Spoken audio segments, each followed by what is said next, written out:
حضرت امام حسین تشریف لائے، بچوں سمیت آئے۔ حر بن یزید ایک شخص تھا، حر بن یزید، حر بن یزید نام یاد رکھنا۔ حر بن یزید ایک مختصر سا لشکر لے کے اس نے امام حسین کو ایک جگہ پہ روکا، پھر دوسری جگہ پہ روکا، بالآخر تیسری جگہ پہ روکا تو امام حسین نے فرمایا جگہ کون سی ہے؟ کہا حضور کرب و بلا۔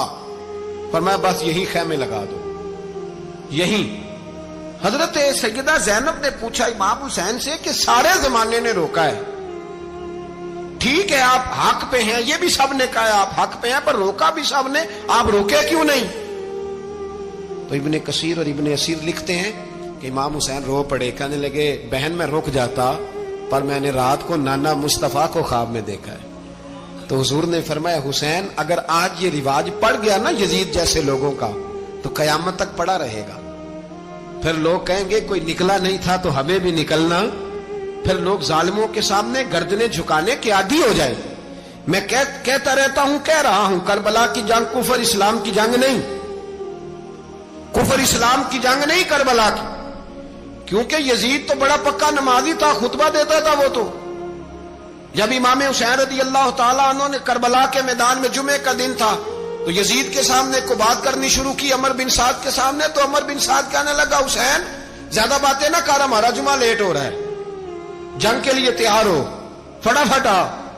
اہل بیت نبوت کو قتل کریں گے اور قتل کے بعد پھر نماز پڑھیں گے اور پھر کہیں گے اللہم صلی علی محمد وعلی آل محمد، اسی نماز میں پھر درود بھی پڑھیں گے۔ یہ کیسا مرتبہ ہے، کیسا انداز ہے، دوستی قاتل سے بھی مقتول سے یارانہ بھی۔ حر بن یزید امام حسین سے کہنے لگا مجھے حکم ہے آپ کو روکنے کا، آپ آگے نہیں جا سکتے۔ امام صاحب نے فرمایا وجہ؟ زمین اللہ کی ہے۔ اس نے کہا آپ بیعت نہیں کر رہے، یزید کی حالات آپ کے حق میں درست نہیں ہیں، آپ نہیں جائیں گے۔ امام روک گئے۔ ظہر کی نماز کا وقت ہوا تو حضرت علی اکبر امام حسین کے بڑے صاحبزادے انہوں نے اذان ظہر پڑھی تو حر بن یزید کے لشکر نے امام حسین کے پیچھے نماز ادا کی۔ کہا بھئی تم مقابلے میں آئے ہو، نماز پیچھے پڑھتے ہو؟ کہا حضور مقابلہ تو تلواروں سے کر رہے ہیں پر ہمارا دل تو مانتا ہے نا کہ مصطفیٰ کا نواسہ بڑی شان والا ہے۔ حر بن یزید نے 3 نمازیں لشکر سمیت امام حسین کے پیچھے پڑھی ہیں، 3 نمازیں، ظہر اثر اور مغرب۔ پھر امام حسین کے سامنے شرائط پیش کی کہ آپ کو یہاں گھیر لیا گیا ہے، یہاں آپ بیعت کریں گے، یہاں آپ جنگ کریں گے، 2 ہی باتیں۔ امام حسین نے فرمایا نہیں بھائی بیعت تو میں نہیں کرتا، اس کے علاوہ تم جو کہتے ہو میں کرنے کو تیار ہوں۔ اس نے خط لکھا، عبید اللہ ابن زیاد کو ایک بندہ دوڑایا پیچھے، کوفے چند میل پہ کوفہ تھا، کہا وہ نہیں مان رہے، کیا کرنا ہے؟ تو حسین ابن علی ہے، میں زیادہ دیر انہیں روک بھی نہیں سکتا۔ انہوں نے پیغام دیا حر بن یزید کو کہ کرنا کچھ بھی نہیں، ان کا پانی بند کر دو، بلیک میل کرو، کھانا پانی نہیں ملے گا، چھوٹے چھوٹے بچے ہیں، خود ہی مان جائیں گے۔ حضرت امام علی مقام کے بارے میں حر کے پاس جب یہ پیغام آیا تو حر کہنے لگا میری طبیعت نہیں مانتی حسین پر پانی بند کروں، دل نہیں مانتا۔ جب یہ لفظ کہے نا دوبارہ تو پھر عبید اللہ ابن زیاد نے عمر بن سعد کو 10,000 آدمی دے کے بھیجا، کہا حر بن یزید لچک دکھا رہا ہے حسین کے حق میں۔ ایک رے کا علاقہ تھا، بڑی وہاں فصل ہوتی تھی، لوگ کوشش کرتے تھے وہاں کا گورنر بننے کی، کوشش کرتے تھے۔ تو عبید اللہ ابن زیاد کہنے لگا تمہیں رے کی گورنری ملے گی، سب سے سرسبز و شاداب علاقہ، تمہیں وہاں کا گورنر بنایا جائے گا اگر حسین کے خلاف لڑو گے۔ یہ اتنی زبردست ہوتی ہیں گورنریاں کہ گورنریوں کے لیے لوگ نسل رسول کے خلاف بھی نکل آتے ہیں، یہ اتنی تگڑی ہوتی ہیں، اتنی جلدی وفاداریاں بدلتی ہیں۔ امام حسین کو روک لیا گیا، عمر بن سعد نے روک لیا۔ 1 محرم کو امام آئے، 7 محرم تا روکا گیا، 7 محرم کو پانی بند کر دیا۔ جانور پانی پیتے تھے، گھوڑے پیتے تھے، کتے پیتے تھے، لیکن مصطفیٰ کے گھرانے کو پانی پینے کی اجازت، 3 دن تک پانی بند رہا۔ 9 محرم کو عمر بن سعد نے اور لوگ بلائے۔ شمر ایک بڑا سخت آدمی تھا، سنگ دل بدبخت، جس نے حضرت علی اصغر کے گلے پر تیر مارا تھا، وہ اور لشکر لے کے آیا۔ رات کو کہنے لگا امام حسین رضی اللہ تعالیٰ عنہ سے کہ بس بڑا ہو گیا، یہ 9-10 محرم کی درمیانی رات، یا آپ جنگ کریں گے یا آپ بیعت کریں گے، 2 ہی باتیں۔ امام حسین اندر گئے، سیدہ زینب سے مشورہ کیا، باہر آئے، فرمایا بات وہی ہے جو پہلے دن والی ہے۔ او بھائی بچے ساتھ ہو،